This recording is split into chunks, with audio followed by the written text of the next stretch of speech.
Is Pan-Africanism, is it alive or dead? That's the fam, peace and blessings. It's Derric, RauKhu more. And I know it's been a minute since I've actually made some videos and what have you. Part of the reason why is because I ended up getting the COVID. And, crazy thing about it is that I got the COVID from my 4-year-old, and she got it from my cousin, or from her cousins. And, I remember when I talked to my brother about it, they was like, hey, we didn't even know, The good thing is, basically everybody's doing better, I'm just going through the last final stages, just kind of, that little annoying little itch that causes you to cough a little bit. But other than that, like I said, for the most part, I'm doing well. I wanted to go ahead and I wanted to talk about, is Pan-Africanism alive or dead?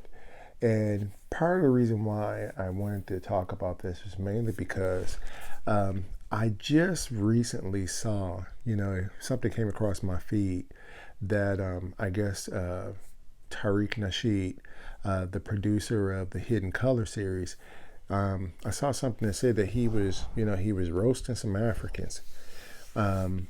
When I went ahead and I kind of looked at it a little bit, apparently what happened, if you're not aware, apparently what happened was that he went ahead and he opened up a forum, and in the forum he basically asked, I guess, a general question, which was, did immigration, has it benefited, African Americans or so? And from my understanding, I guess there was like some Africans. There was also like some blacks from the Caribbean who basically just got on the forum and they just, they went ham, and they basically was going off on the whole idea that African Americans are lazy. I mean, the trope. I mean, it's the same old nonsense. And remember the first time when I went ahead and I came across but I had a friend who was from Nigeria. And I remember one time we went ahead, we got into like a real heavy, and heated conversation. And it was to the point that it was so heated. If it wasn't for the fact that we was friends, it would have became hostile. It was a real heated conversation. And I remember one time, when I was talking to, we were, like I said, we were in this heated conversation and we were talking. And I remember he asked this one question, and I'll never forget, but he asked this question. He was like, dude, how come, Black Americans, how come y'all can't stop just complaining about what the white man has done and just basically go ahead and, do better, improve your life?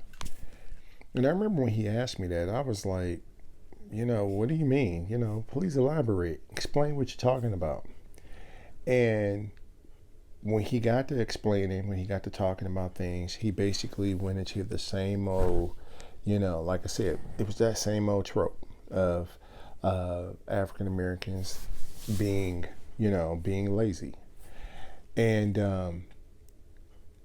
the interesting thing about it was that when we talked a little bit more and everything, what he was basically telling me, or what he basically told me, was that the way it is promoted and publicized over here in Nigeria and, in other parts of Africa, the way it's publicized about what African Americans or Black Americans, what we do, is that for the most part, we, our ancestors, they were enslaved, brought to the Americas or brought to North America. And for that matter, after that, they, for the most part, they accepted their lot as slaves. They never resisted, never fought or anything against slavery. When emancipation occurred, it was like, for the most part, didn't nobody do anything. They just sat around like shiftless bumps on a log. And it wasn't until the civil rights movement, I guess apparently, black people just got tired of getting beat down or whatever. So they wanted some civil rights.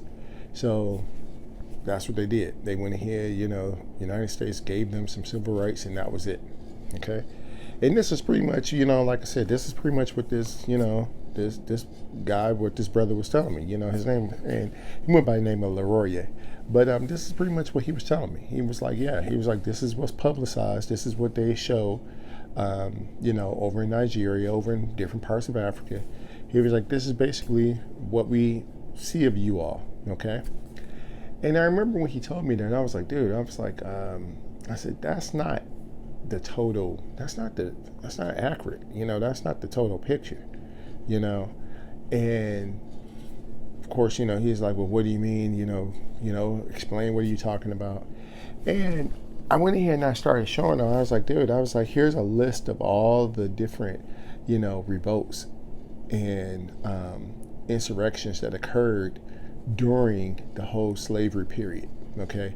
So it was like, I know it's not publicized, it's not talked about in the history books or anything, but black people, our ancestors, fought against slavery every way in which they possibly could. Okay, they fought against it. So of course, when I'm showing him this, he's like, "Wow, okay, I didn't know that." And I'm like, "Yeah." I was like, "Okay." And I was like, "But let's go a little bit further." So then I showed him the images of the Tulsa riots. And when he saw those images, he was like, okay, yeah, well, I've kind of heard about this, but, that's just one incident. And I'm like, oh, okay. I'm like, no, that's not just one incident. It was like, this is a recurring theme that occurred, in this country, okay? Whereas you have black people who went ahead and they created their own community, built their own community, and then for whatever reason, some alleged reason, white mobs decide, let's go ahead and let's burn it down. Let's go ahead and let's terrorize them and burn it down. Okay. And I remember when I was showing him that, it was eye-opening. He was kind of like, wow, I never knew any of this. And I said, yeah. I said, because this is not publicized, okay?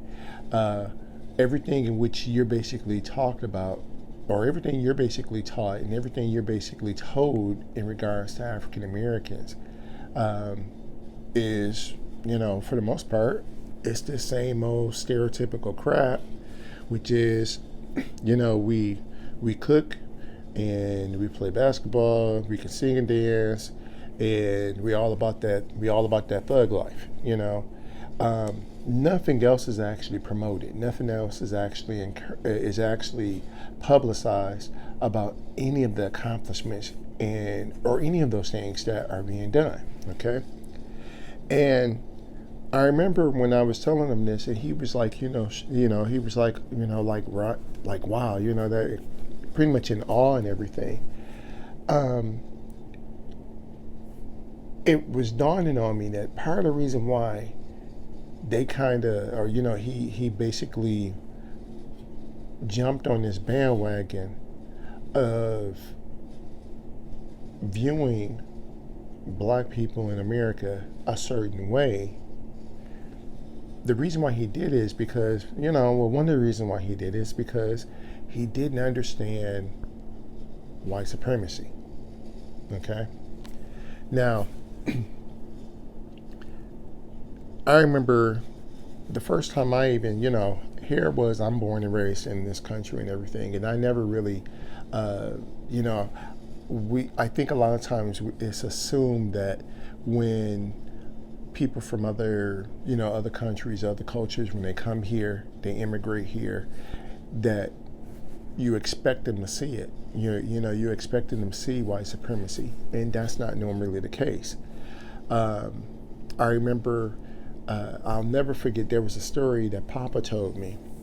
And for those of you who are new to the channel and you've never heard of Papa was basically this black Cuban man whom I had met. and he ended up becoming my mentor for a particular period of time. And I remember one of these stories. One time, Papa, Papa will always tell me all kind of stories. He told me all kind of stories about, his life in Cuba. He told me, stories about, how he participated, different countries he visited.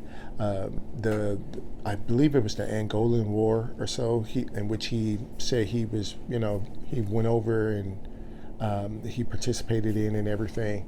But there was this one story he told me about his experience here in the United States.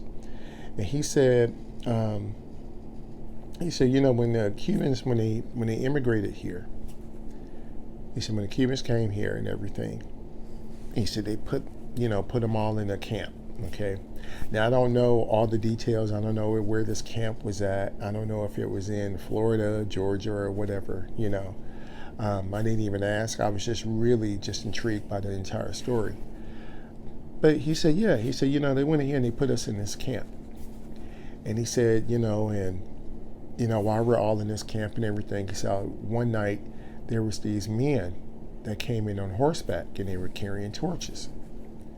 And he said, when these men, they rode in and everything, the people, the Cuban people, they're all at it because they're like, wow, they've never seen anything like this.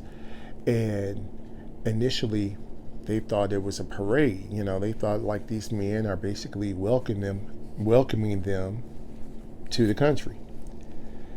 He said, so, they're all in awe and everything. And it wasn't until these men on horseback, they started beating on these people, beating on the Cubans. He said, so all the Cubans there, they just went ahead and they looked around and they grabbed whatever they could find on the ground. And they basically, beat these men on horseback and drove them out of the encampment. He said it wasn't until later on he learned that those men that were on horseback were the Ku Klux Klan. And he said it was based upon that experience that gave him a different understanding of what it actually meant to be a black person in the United States. Okay? Now, I was asking him, what do you mean by that and everything? He said, well, he said racial discrimination, it exists all over. Okay? He said every country he's been to, he said, yeah, racial discrimination, it exists. He said racial, they even discriminated, they've changed things. He said, but they even discriminated, even in Cuba. All right? He said, but it wasn't until he had that experience here in, here in North America that he got an understanding of how it was more than just racial discrimination that occurred here. You actually have terrorism, okay? And that's what we got to really go in here. We have to call it out and state that's what it is, okay? A lot of people, they don't understand that, okay? They don't understand this is what we had to deal with, or this is what our ancestors had to deal with in this country. They had to deal with actual racial, terrorism, okay? Now, the reason why I bring this up and everything is because of, like I said, because Papa didn't know that until he had that experience. Just like, like I said, the brother from Nigeria, Laroya, he didn't understand that until I went here and I showed him this. The reason why I bring that up is because I'm basically saying that every time we get into a debate with people from, another country who's immigrated here and they're trying to tell you something, okay? This is basically, I'm not trying to justify, and I'm not saying that what they're doing is wrong. Just like, for instance, I'm not even talking about what Tariq did. Tariq Nasheed, I'm not saying what he did was right or wrong, okay? But what I'm getting at is that every time you go in here and you get into these type of little, roasting sessions or whatever, in which you're you're talking about what has done, it's always based upon uh, a false narrative, especially in this country. Okay, it's based upon what the enemy chooses to portray. Okay, um, and it's based upon the stereotypes. It's based upon all kind of like I said, false narratives. Um, because the interesting thing, I remember talking to some of my friends over from, like I said, I got friends over from Nigeria, friends from Ghana, you know, friends from South Africa. All right. And when I talk to them, and they talk about things that have gone on in their country, and how people over here are, or how the Africans are depicted. They get upset by the fact that it's constantly portrayed that they live in villages, you know, and come to find out, I mean, not say come to find out, but the fact of the matter is that there's plenty of cities, plenty of metropolises, and everything that they have over there. But over here, the image that we are given is that they all live in a village, or they all live in a village. They all basically, their country is always destabilized and everything because they always have civil war, and all this tribal war and all that kind of stuff. Okay, again, not the actual truth of it. Okay, so again, whenever we go in here and we get into these, like I said, we get into this whole, debate, this whole roasting session and all that kind of stuff. What comes to mind, or what I'm reminded, is that we can't actually state who's for us or who's against us. We can't state who's an ally or who's a foe based upon what we physically see, based upon what we have been told, based upon any of that. We can't do it. Okay. It's just like, for instance, remember not too long ago, everybody was all on Obama, oh, Obama's for us and Obama's for us. And then we find out later on, that wasn't the case. Okay. And the reason why is because of this whole thing of quote unquote blackness. All right.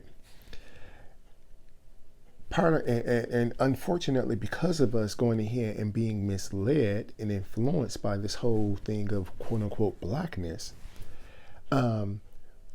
there's some of us who even have the audacity and nerve to go ahead and take it upon ourselves to go ahead and state who is considered to be black and who's not considered to be black, who's considered to be Pan-Africanist and who's not considered to be, who is and who's not considered to be Pan-Africanist. And like I said, I just really find it to be total nonsense, because again, no one knows what is inside that man or that woman's heart. You don't know. Okay. Again, we are inside of a physical, we have incarnated into a physical body. And this physical body restrains us. It limits us from actually being able to see the real truth. All right. So in order for us to go ahead and do this, in order for us to see who's for us, who's against us, who actually is a Pan-Africanist, who's not a Pan-Africanist, and all this, in order for us to actually go ahead and see this, in order for us to actually be able to make that connection, we got to go back and we have to rely upon our ancestors. Remember, our ancestors are spirits. Okay, that they are spirits that basically they're no longer limited by their physical body, because they do not have a physical body. They've made the transition and they exist as a spiritual being outside of a physical body. They can see beyond our physical capabilities. All right? They can see the past, the present, and the future. We can go ahead and we can determine, based upon, doing some divination with them, doing some meditations with them, doing some rituals with them, we can go ahead and we can determine who's for us and who's against us based upon this. And this is, again, the reason why ancestor veneration or working with your ancestors truthfully is discouraged. Okay? Now, I believe in the book, the Ma'ai, that I wrote, I explain how to use, there's a 4-shell oracle system in there. And I explain you can use this to go ahead and communicate with your ancestors and really get into, some things. So like I said, so we're not going down the road talking about, who's for us and who's not for us. And it's a total contradiction later on. Okay? We got to go ahead and we have to start relying on our ancestors. We have to go ahead and deal with our ancestors. Okay? It is when we connect with our ancestors, when we really connect with our ancestors and we really go ahead and work with our ancestors from this higher perspective, okay? When that occurs, then we're able to go ahead and we're able to connect from a Pan-Africanist perspective, okay? And let me give you an example, because would a roasting session really exist if the first president of Ghana, Kwame Nkrumah, if he was alive, would somebody really engage in a roasting session with him? Would somebody really engage, in a roasting session with Marcus Mosiah Garvey? I mean, we saw what happened between W.D. Du Bois and Marcus Garvey. We saw how that played out. So would you really want to go ahead and get into a roasting session with him? How about when a roasting session exists between Malcolm and Fidel? Do you think they would go ahead and they got into a roasting session? Better yet, do you even think they came together based upon, hey, their physical, their beliefs and all that kind of, do you really think they came together based upon those little, what I would consider to be superficialities? I don't think so, okay? Those connections occurred based upon an ancestral and cultural connection, okay? That's how they occurred. And the ones who pieced that together were the ancestors, okay? The ones who pieced that pieced any of this, anything in regards to the whole Pan-Africanism, the only ones who are piecing it together are the ancestors. And if we want to go ahead and if we really want to move on, okay, we're talking about doing some things. We want to make some movements and we want to make some improvements. We want to be empowering and empower ourselves and others in our communities or so. The only way it can be done, again, is by working with our ancestors. That's the only way we can do it, people, okay? If we do not do this, we're going to basically repeat the same thing that has been going on, all right? In order for us to do something, in order for us to get a different result, we got to go ahead and we got to do something different. Working with our ancestors, dealing with our ancestors from a divination perspective, from a meditative and ritualistic perspective, that's what works, okay? That is something different. This is what is feared. This is what is discouraged, all right? So hopefully that makes sense. Like I said, just wanted to go ahead and just drop that line, drop that little thing in our minds or so that we can kind of think about that and not get caught up in, like I said, nonsense. People who don't deal with this from a spiritual perspective, they easily get caught and swept up in that, okay? But when you're dealing with it from a higher perspective, you're dealing with it from your ancestors, and you're not just all about that talk, but you're actually doing it, it's a completely different thing. It's a completely different game, okay? because your ancestors, they even show you how to go ahead and approach this and how to deal with it. All right. So again, like I said, just wanted to go ahead and share that with you. Hopefully that makes sense. Hopefully that helped you. Again, you got any questions, suggestions, or comments, drop me a line. Until next time, hit the boo. Peace.